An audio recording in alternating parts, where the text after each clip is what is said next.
préparation politique du Rassemblement des députés katangais. Nous, députés nationaux membres du Rassemblement des députés katangais, RDK en sigle, avons tenu ce 28 mai 2023 une réunion d'évaluation du processus électoral 2023 en cours, ainsi que la situation sociopolitique à l'approche de l'adoption de la loi portant répartition des sièges par circonscription électorale pour les élections législatives, provinciales, municipales et locales, et fustigeons ce qui suit. 1. De la loi portant répartition des sièges.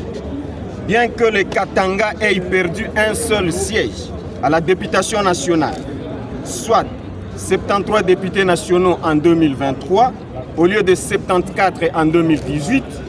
le RDK observe, après analyse des statistiques publiées dans le projet de loi portant répartition des sièges par le gouvernement, une réduction sensible et injustifiée de près de 500 000 enrôlés en 2023, comparativement au nombre d'enrôlés en 2018 dans la province du Haut-Lomami. En dépit des effectifs de nouveaux majeurs en âge de voter en 2023 et du flux migratoire important ayant déversé une frange non négligeable de la population constituée essentiellement des majeurs venant du Kasaï, le RDK constate avec regret que le Katanga a perdu près de 1 million d'enrôlés après nettoyage univoque et opaque du fichier électoral décrié par les organisations de la société civile, les confessions religieuses ainsi que la majorité de la classe politique congolaise. Parallèlement, le RDK constate une augmentation de 935 680 d'enrôlés pour l'espace Grand Kasaï, malgré l'afflux migratoire connu de toutes ces populations vers les autres provinces comme Bandundu, Kasaï, Congo central, le Kivu et le Katanga. Le RDK déplore que bon nombre de circonscriptions du Katanga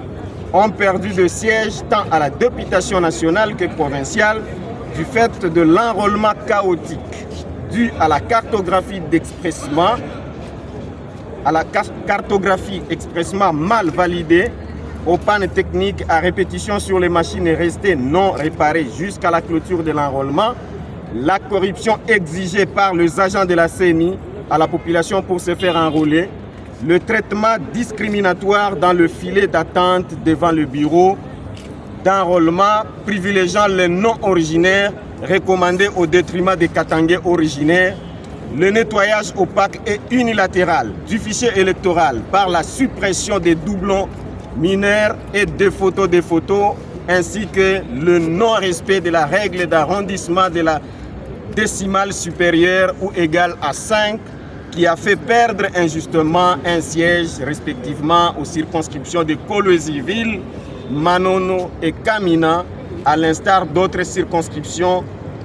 d'autres provinces telles que Djoulou, Tchouapa, Équateur, 1 député au lieu de 2 pour 1,8, Kinshasa, Tchangou, 19 députés au lieu de 20 pour 19,7, Kassangoulou, Congo central, 1 député au lieu de 2 pour 1,6, Kasongolunda, Kwango, 4 députés au lieu de 5 pour 4,7, Kindouville, Maniema, 1 député au lieu de 2 pour 1,8, Bumba, Mongala, 4 députés au lieu de 5 pour 4,8. 2. De la situation sociopolitique du pays.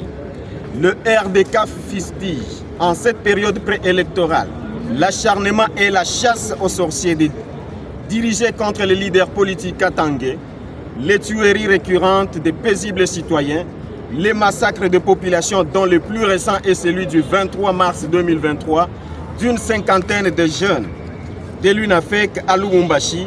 l'insécurité persistante surtout dans les grandes agglomérations qui sont pourtant fortement militarisées.